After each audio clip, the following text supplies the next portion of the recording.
So, what's trending? Bridging your Catholic faith with your everyday life. You're listening to Trending with Timmerie on Relevant Radio.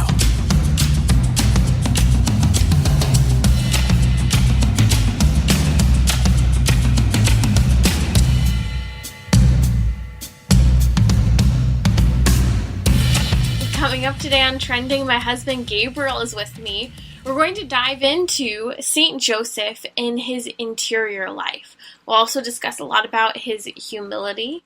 Today we'll also discuss masculinity and how St. Joseph is that model of the perfection of being a man, being a father, and of patriarchy. Today, red alert, the word patriarchy can be a bit of a trigger for people, but patriarchy is what all of the great men of sacred scripture were. They were patriarchs. And in fact, in the church, we've always upheld the idea of patriarchy. The problem is that today we've lost sight of what patriarchy is. Essentially being the head of your family, but more importantly, a loving father and a loving and respectable husband who takes a sense of responsibility for those who are entrusted to him.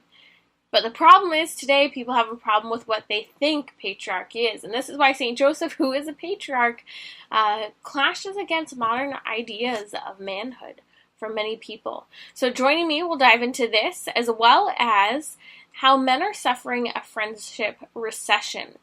We'll dive into the friendship recession and much more. Again, joining me today is my husband, Gabriel. Welcome to Trending. Glad to be back. Okay, so you and I have been talking over the last couple of weeks about this article that came out on the National Review. It's written by Daniel Cox. It's titled, American Men Suffer a Friendship Recession.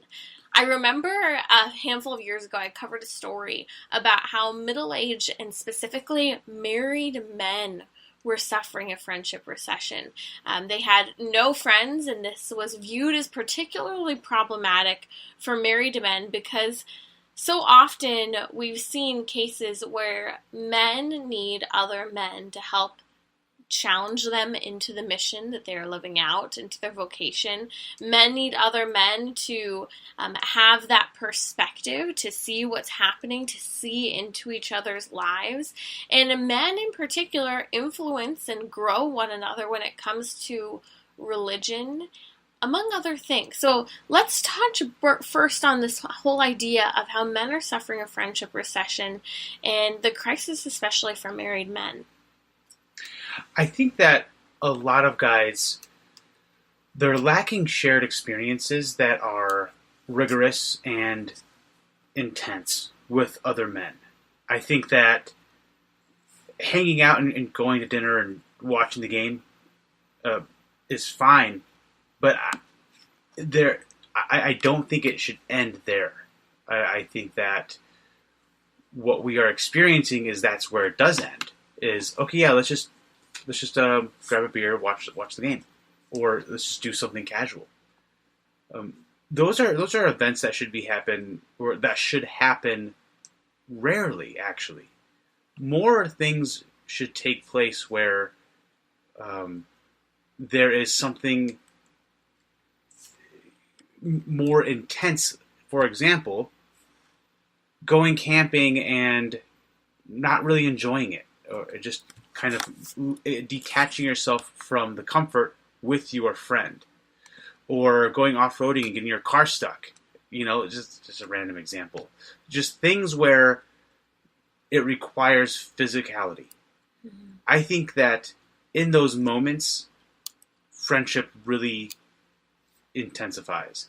And I know that's really hard to explain on a philosophical level, but for a guy sitting around and not using our tools or not using our own bodies it's not healthy. When you say your tools, what do you mean? Just things.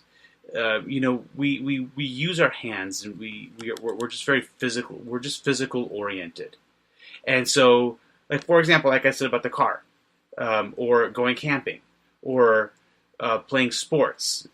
We're Would you say that men need to take on challenges together. Yeah, that's the word I'm looking for. Mm-hmm. It's those physical challenges. It's interesting because I think a lot of men might respond to, hey, man, I've never been camping. I'm not really interested in camping. I'm not an outdoors person. You could go through these litany of things. A lot of people do live a city life. I've never had that level of outdoor exposure. But what I find very often is that many men who maybe have never had that or did many years ago in Boy Scouts or whatever that was when they were younger, often actually desire, like, I actually would like to go camping, but, like, start soft on me. Like, don't take me out and expect me to sleep with no tent to ruck it out. Who cares? Do it anyways. There's no excuse for that. I think going out and just embracing that suck with another friend of yours is so beneficial, and it is abrasive. I mean, you're detoxifying yourself from things that are comfortable. Going out in the wilderness and sleeping in a tent, or not even in a tent, or sleeping in the cold. You're not in your warm bed at night. It's not comfortable, but you're doing it together, and or just doing XS 90 with a bunch of guys. That's also a great way to enhance friendship. It's at the end of the day, it's like Braveheart. In the very beginning of the movie, when they were young, the way they played with each other was very aggressive. They threw rocks at each other and they beat the crap out of each other. But that was actually a good thing. We need those moments of physical abrasiveness, because that's just how we're built internally. And again, it's hard to explain on so many different levels, but when you start to engage in these activities, you actually realize, wait a second, I'm actually building a really deep friendship with this person. I remember there was a commercial that came out a couple of years ago. I can't remember where it was. Was it Gillette, maybe? Where a couple of boys are fighting, and the dads jump in, and they say, oh, no, don't do that. And they're, like, telling the boys not to fight. I might be wrong about it being Gillette. Do you remember this commercial? Yeah, from a couple of years ago? Yeah. And it was interesting because, of course, kids shouldn't just fight and pummel on each other. Unfortunately, this is sometimes what boys do. They have a tendency to fight, and it's something that they have to work through to channel their aggression and properly find the balance of the responsibility of their bodies to protect and the capacity they have to fight with other individuals. But I thought it was interesting because the commercial kind of played this, don't do anything like that. It was like this overly gentle, it took a 180 in an opposite direction. And I think that so often we live in a culture where men don't know what to do with each other. Mm-hmm. We have a very effeminate culture. We have a culture where if two men are close to one another, they're looked at as gay and can be mocked, whether that's as a joke or seriously. Do you think that pressure that society has put on men in terms of the types of things they do to be gentle, or the idea that, oh, you can be gay if you're too close to a guy, has led to men having fewer close male friendships and keeping them at a distance? Yeah, I think so. I think that, first off, for that commercial, little boys fighting is actually healthy. I think that should happen more often. I think that that helps them orient themselves so that they understand themselves, the people around them, and by having those physical combative moments, that actually helps them be gentle around people who shouldn't be physical, like girls or older or seniors. I mean, they understand the world around them, and I know that sounds crazy, but when I was a kid, wrestling with my dad and wrestling with my friends, my dad also taught me to look at my sisters as gentle creatures. And my dad said, you need to be a gentleman to your sisters and to other girls.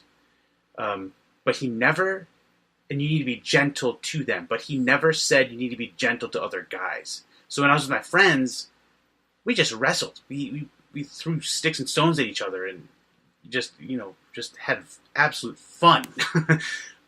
But just by saying that one thing, you have to be gentle towards those people or towards women.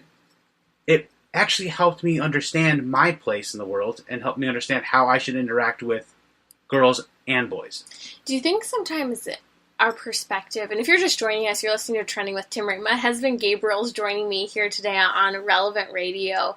And I was wondering, do you think maybe because we are so far removed from a culture that it has been demanded of us, specifically our men, to protect and defend, for example, here in the United States, that we haven't had to defend our property, protect our home, engage in war, that perhaps that mindset of fully understanding the importance of the physical capacity to defend and protect has been lost? Yeah, absolutely. I think that, I think you hit the nail on the head right there. And I think this is interesting because your own dad he's a migrant here to the United States. Mm-hmm. You are 100% Lebanese, Maronite Catholic, and your father migrated from Lebanon. Mm-hmm. And he fought in the Christian militia against the Muslims before he was even over the age of 20. He came here to the United States at 17 years old. Yeah. Because he had been fighting in the Christian militia for his family, for his friends. How old was he when he left home to fight in the Christian militia? Yeah, I think he was like 16 or something.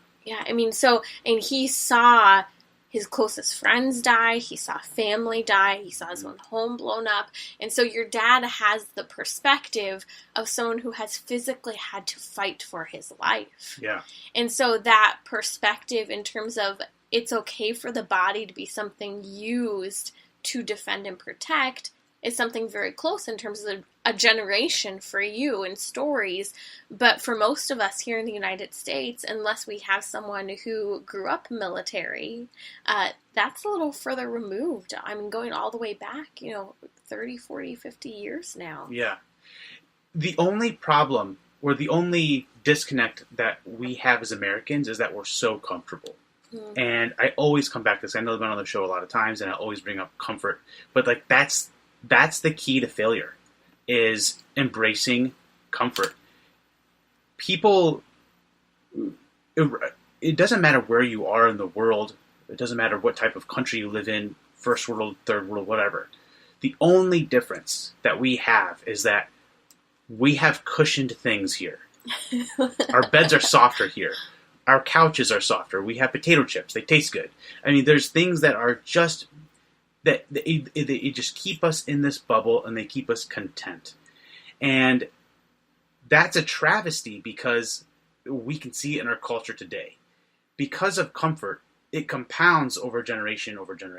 And now we're at the point where men literally have no idea who they are.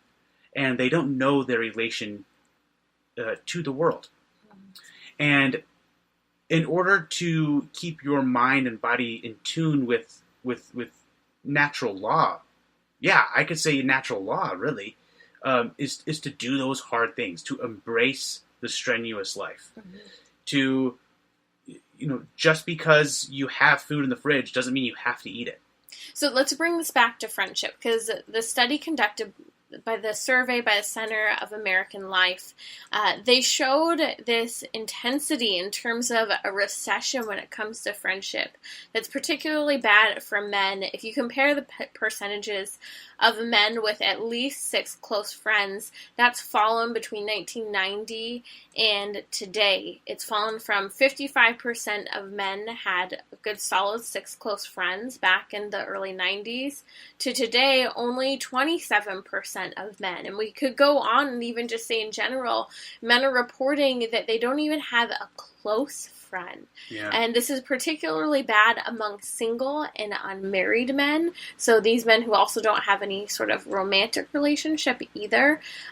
Do you think, and this is one thing that stood out in my survey, it talks about 6 close friends. I don't know why they focus so much on 6, but do you think the focus of having 6 close friends for a man's too much?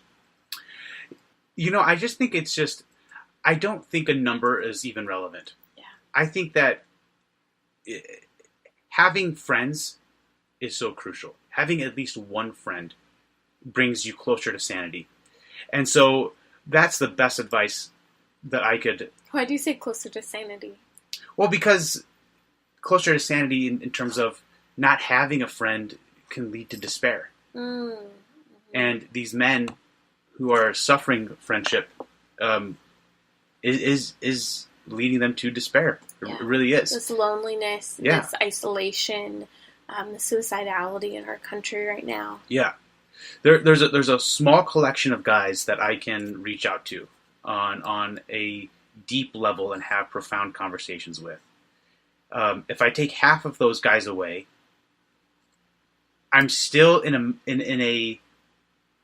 a centered, focused position where I can still have those meaningful conversations with those other guys.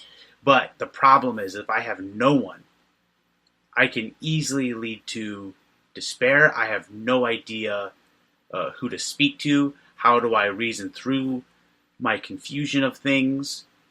And so my answer is, don't focus on 6. Just focus on one, or focus on just that one person that you do know of.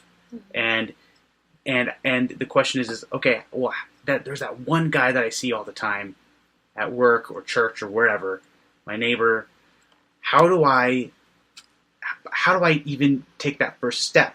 Mm-hmm. Just invite them to go camping or play a sport, or I joke, invite them to go on a vacation with you. I was just on the phone with my mom the other day. We ended up, a colleague of mine called us up, and he said, "Hey, I know this is random, I don't really know you, but would you and your husband like to go on vacation with our family? We have a cabin up in northern Wisconsin." And it was so random, but it was, we'd love to. We got to know each other a little bit better. Mm-hmm. We had a blast, and I was telling my mom this, and she said, "You know what, that's how I made one of my closest friends." She literally called me on the phone and said, "Hey, I'd like to be your friend. Do you want to hang out?" And I think it's as simple as that. Sometimes we overcomplicate it. What responsibility do you think men have to cultivate new friendships? The responsibility? Yeah. It's profound. I mean, it's part, again, it comes back to sanity. It's part of who we are. And even when you're single or married, it doesn't matter what your state in life is. Be that initiator. Go out and invite and just ask that one guy. And I think that's why, Luke, the guy that invited us to the cabin, that was so awesome. Because, I mean, that was the best vacation I've had in so many years. I did water skiing and we did off-roading, and it was just an absolute blast. And we weren't doing comfortable things. We weren't just hanging out and lounging. I mean, we were doing fun physical activities. A couple things that stand out to me, and they've been addressed in this recent study surrounding the crisis of male friendship in the United States, has to do with the idea of how communication and distance has changed. Often we see that today people kind of stash their friendships away, especially men. If you ask a man, "Hey, who are your friends?" A lot of men might still say, from high school, college, 20, 30 years later, but these are people who live states away from them, and maybe they haven't spoken to them in 2 or 3 years, which it's great to maintain those friendships, to be able to pick up where you left off, but they're not people who they're spending any sort of frequent time with, aren't in their day-to-day, and it makes me think of how communication has completely changed. It's a little easier for a woman to pick up the phone and chat on the phone for a longer period of time. Men aren't as in tune with that sort of communication. It doesn't fit as well. Do you think that men need to try to embrace conversations on the phone more, or seek those face-to-face conversations, or more so friendships and activities and challenges? Yeah, I think this is an important question, but I think there's more important questions then. Such as what? So another important question would be what to talk about instead. When you're talking to your friends. Yeah. Oh, so if you don't want to talk on the phone, don't talk on the phone. It's not that big of a deal. Mm-hmm. FaceTime, whatever. I don't know. Meet up with them. I mean, as long as you are interacting with them in some capacity, that's the most important part. And what I have discovered, and I don't know if this is correct for all men in general, but I can have the most incredible conversations with some of my friends when we're not talking about ourselves and we're talking about ideas. Mm-hmm. I know for a fact that, when I talk to my brother-in-law, we talk a lot about business ideas and just business theories, but then that opens up a wormhole of so many different types of other things that we do talk about, and that really enhances our relationship. My friend Jorge and I, we always start the conversations off naturally. We don't even force it. We just always talk about working out and theology, and so that there's always some sort of debate. What do you think about X, or what do you think about Y? Yeah, we love yelling at each other. And we love debating, and it's so much fun. That's just the way our dynamic, our relationship is. And also, Jorge and I love camping together, and just again embracing that discomfort. I think Jorge's the one who first got you to camp outside with just a sleeping bag, no tent. If I remember correctly. That was a new experience, and it was awesome. I'm glad I did it. And you're willing to do it again, even though you had a lot of trepidation the first time. Yeah, I had a lot of bugs on me, but it was worth it. It was so much fun. I love it. You're listening to Trending with Timmerie here on Relevant Radio. We're diving into the topic of the friendship epidemic and crisis, especially for men.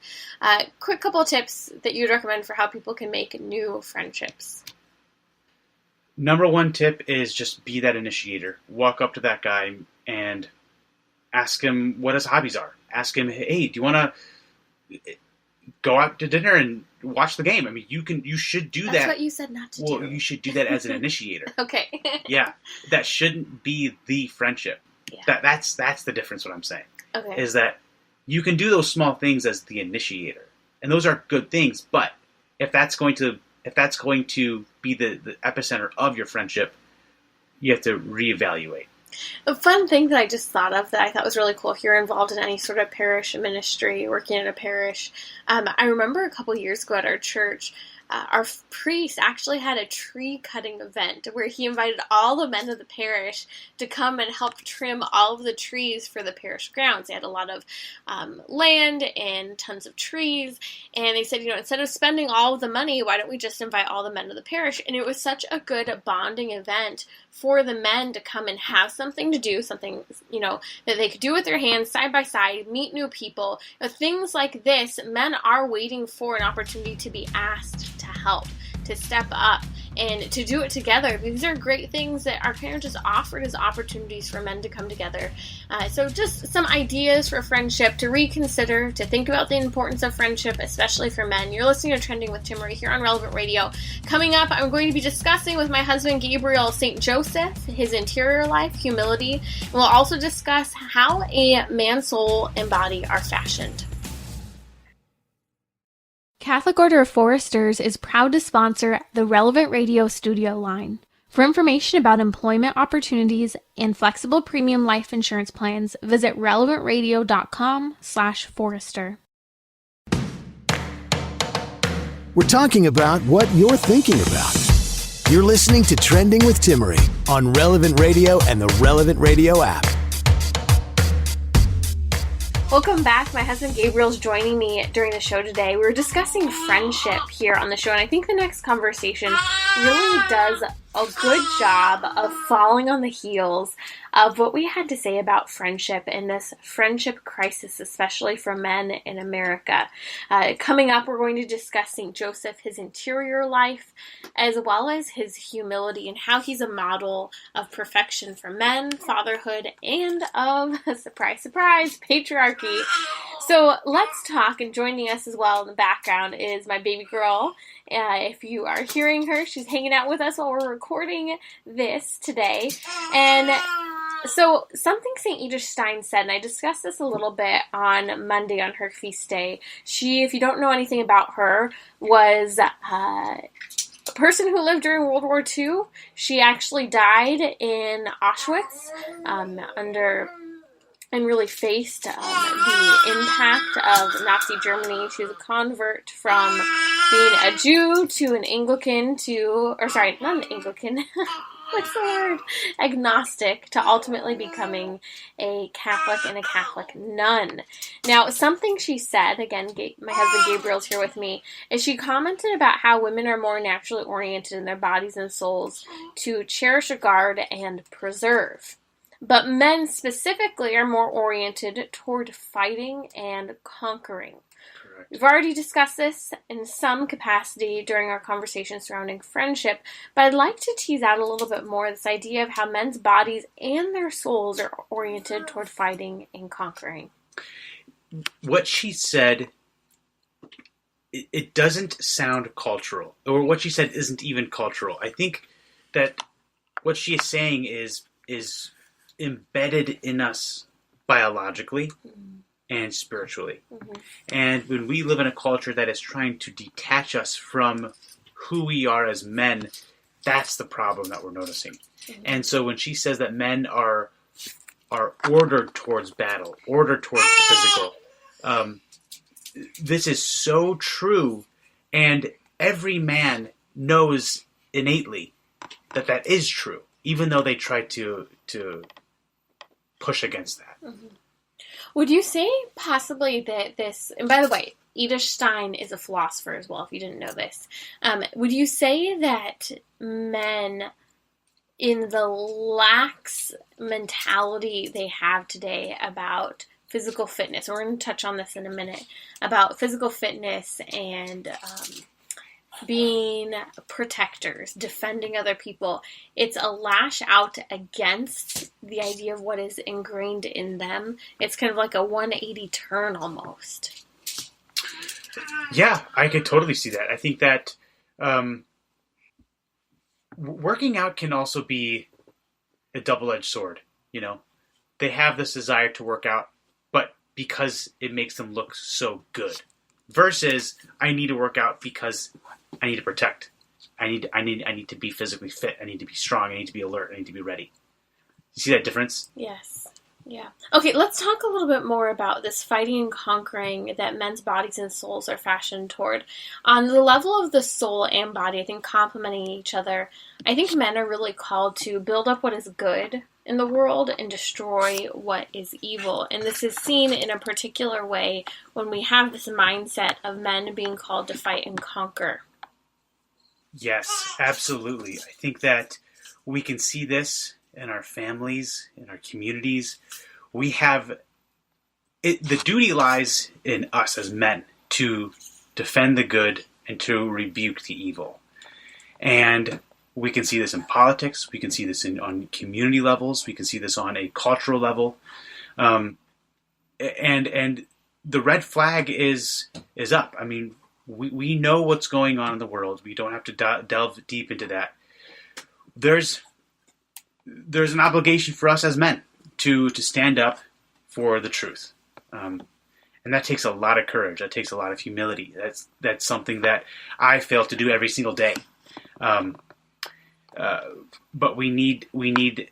Oh, perfect segue. We need that intercession and the guidance of Saint Joseph. We're going to come to Saint Joseph in just a moment here. A question that you asked when we were discussing this last night. You asked, is it immoral for a man to not be battle ready, to be in shape, to be prepared physically to defend and protect? But I also argue spiritually as well. Sure. Yeah, I mean, so I don't know the answer to this, and I think that this is good to discuss because I'd love to hear what your listeners have to say. But is it immoral for a man to be physically unfit, to be spiritually unfit? Is it immoral for a man to not pursue the disciplined life? I don't know. We live in a time where immorality is second nature. It's the norm, where comfort is normalized. But just because comfort is so easily accessible, and just because most people aren't pursuing a virtuous life, does that mean that it's right? And I think that that's the question here. Yeah. Yeah. And really, and I know that I'm beating a dead horse here, but also, is it okay, or is it morally okay to always choose the comfortable route? Mm-hmm.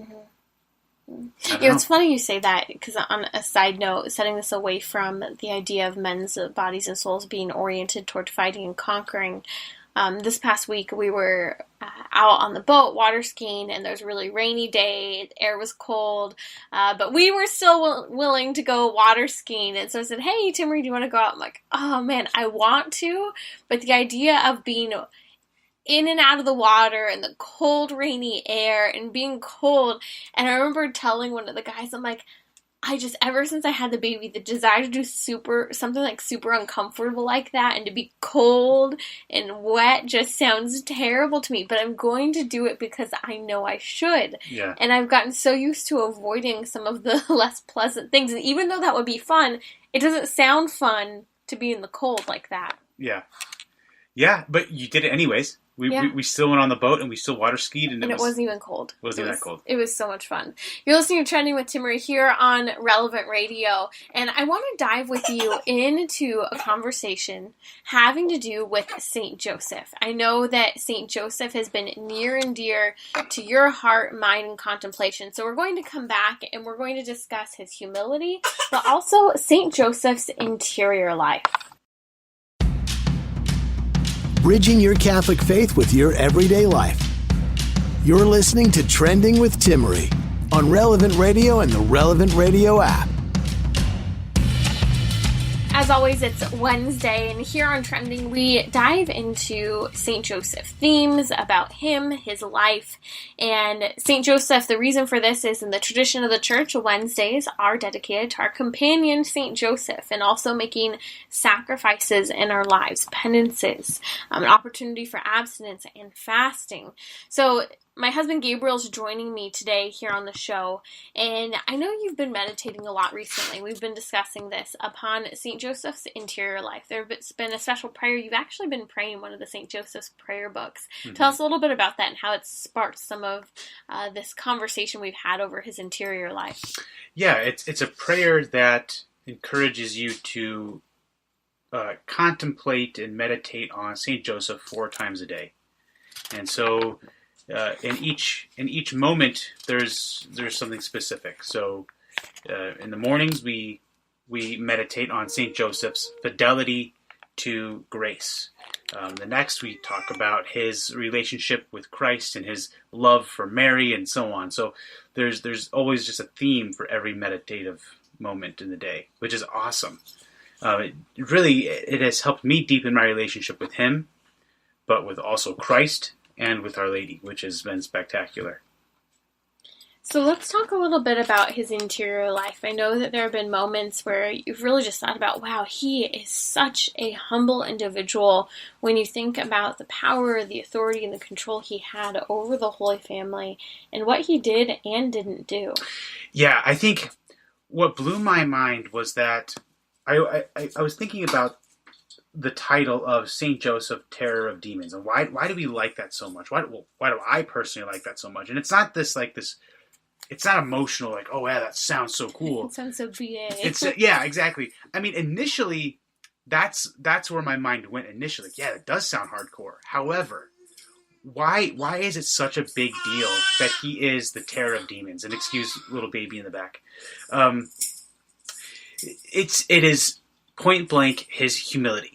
There was a moment where the angel of the Lord came to him and said, you're going to do this. You're going to do this thing. You're going to have the toughest job a father could ever imagine. You're going to father and be the spiritual head of God. I mean, that is incarnate. God incarnate. That is mind-boggling to even think that there was a moment in time where a human looked to the God of the universe and said, chew your vegetables. I mean, that right there is humility. Mm-hmm. That right there is, okay, I have to understand my relationship with the God King who sits in front of me, and I'm changing his diapers, and I need to go out and be a carpenter and provide for this family. And not once did he falter on his spiritual authority over his family. Not once did he abuse his authority in any way, in any capacity. And that moment, his entire life is humility. And in that, we can see that he truly is the terror of demons, because that is directly opposite of what his ultimate sin could have been, and that is the destruction of the family through pride. Mm-hmm. Or interrupting salvation history. I mean, he had that capacity when we think about it. Now, grant God is all powerful, and he could have worked even in the midst of Saint Joseph's faults and failings.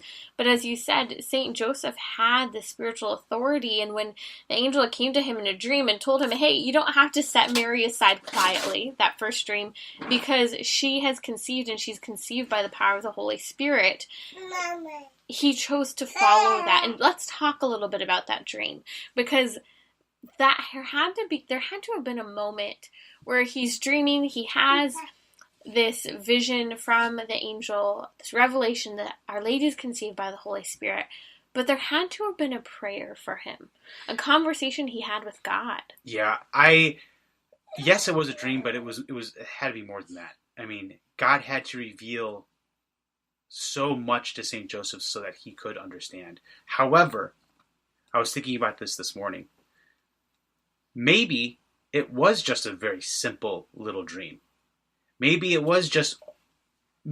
St. Joseph just woke up and said, wait, what was that?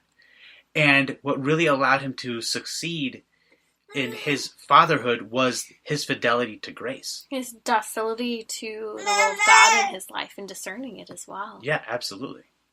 It's very profound.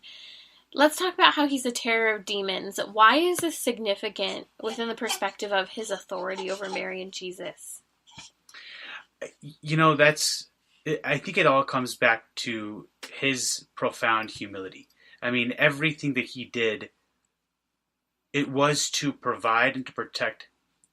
But that alone, as Joseph stands as spiritual head of the Holy Family, that authority, that spiritual authority right there, that's the terror.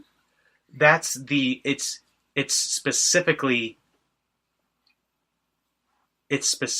his authority and how he never abused it.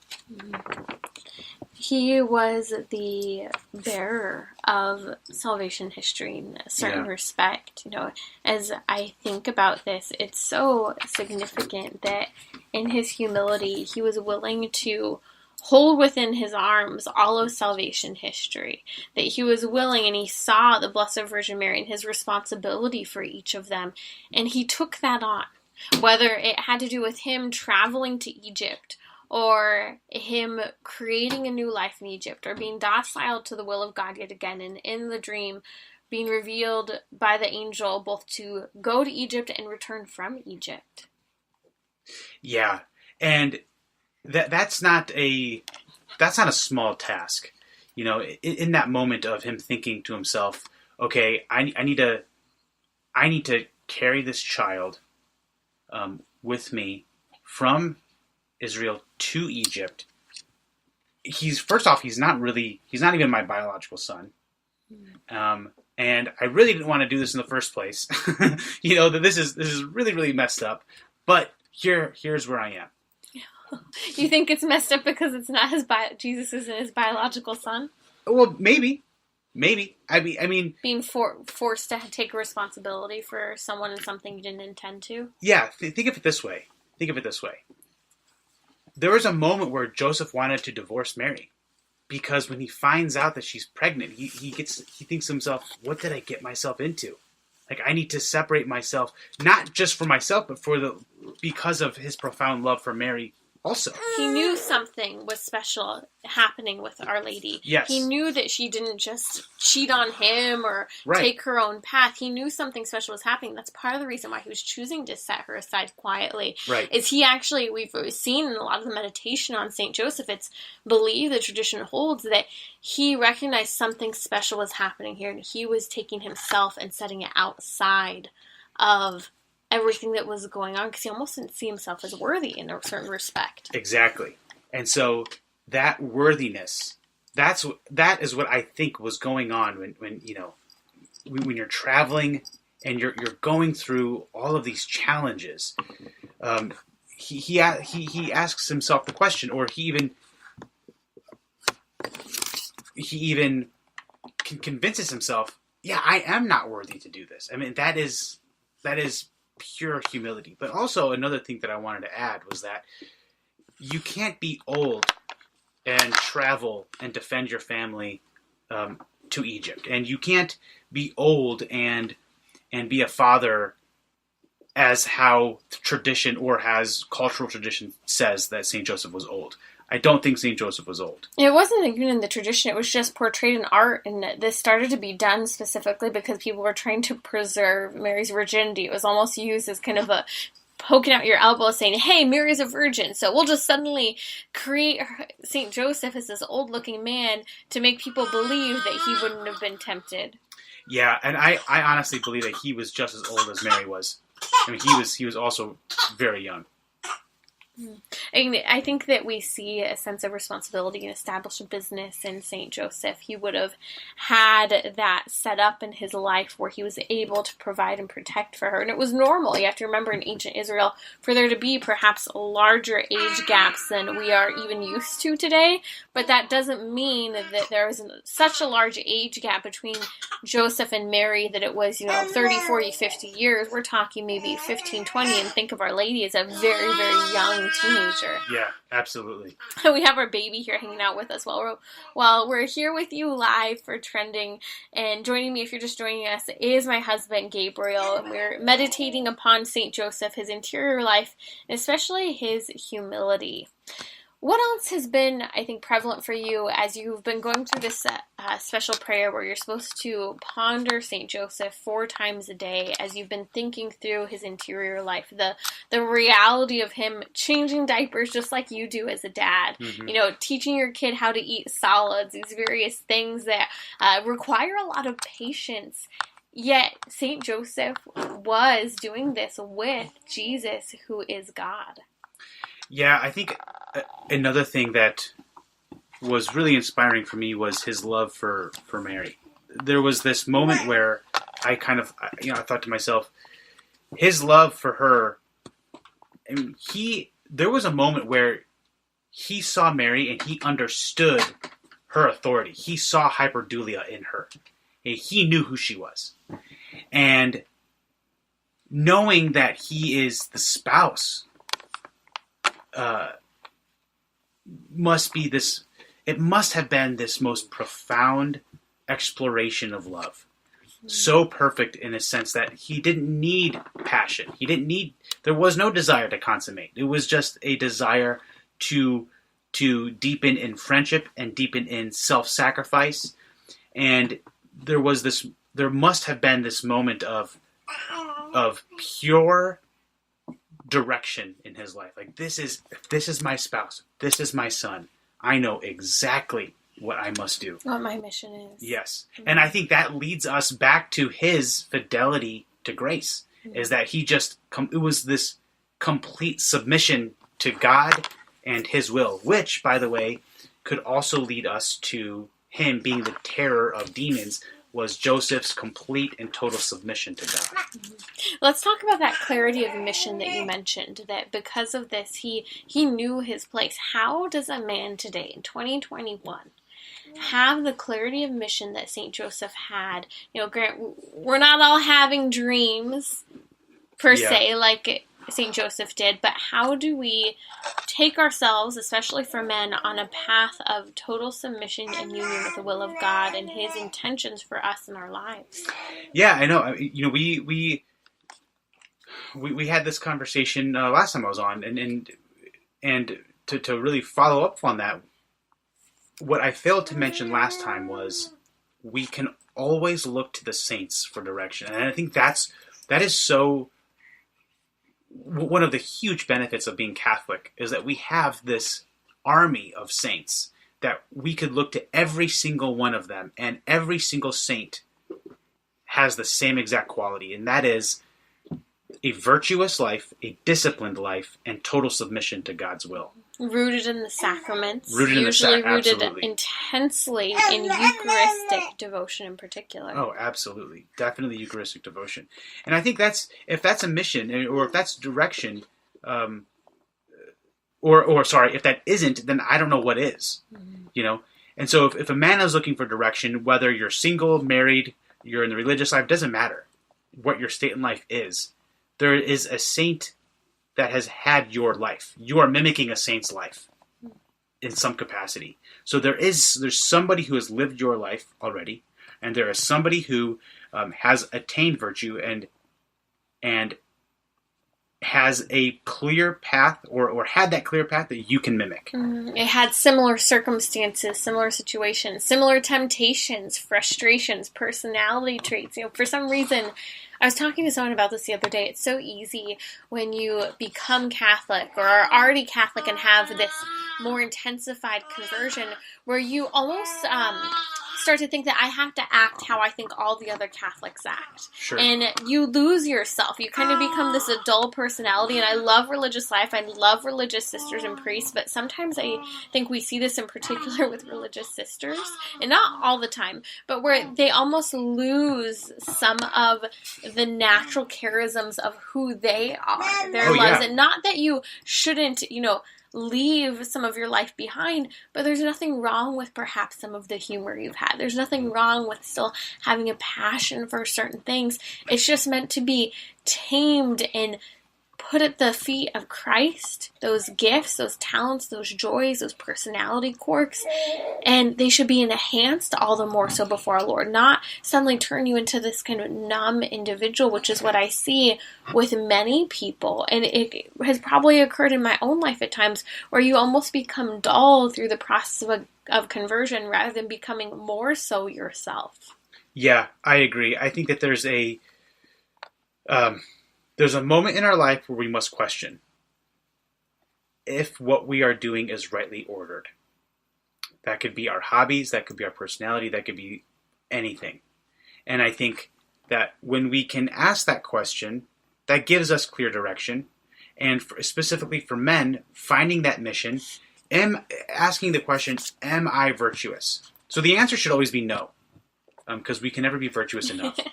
Am I leading a good life?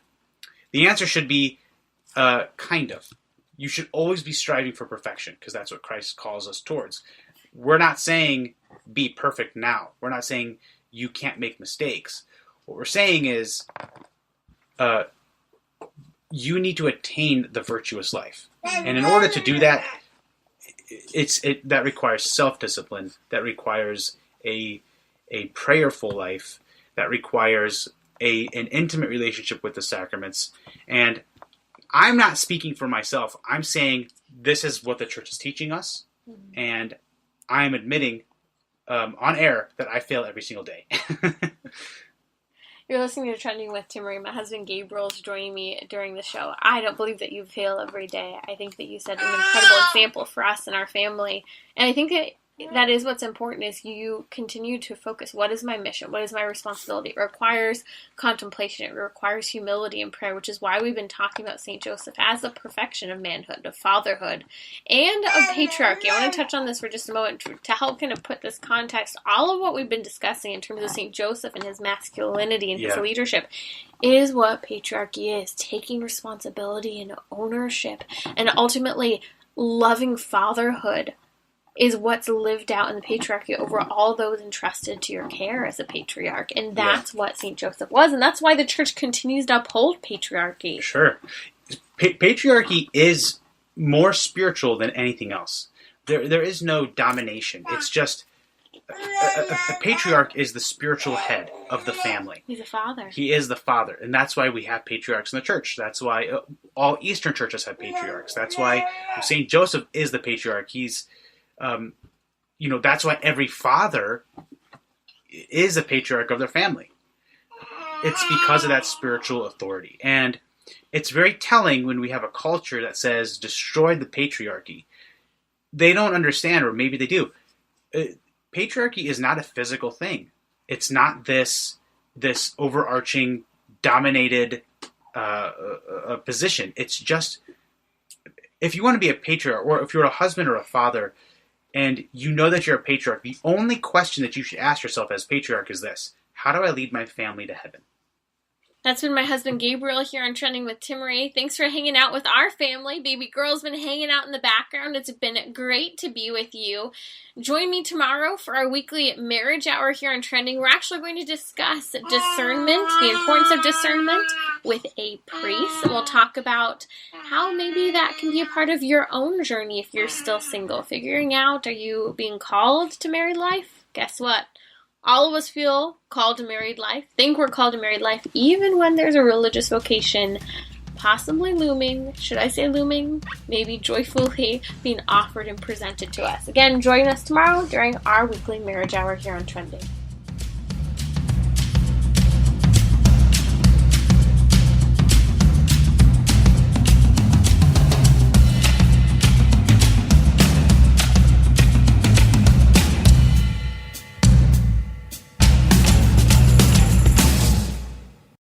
I just want to say real quick, thanks to everybody that calls in.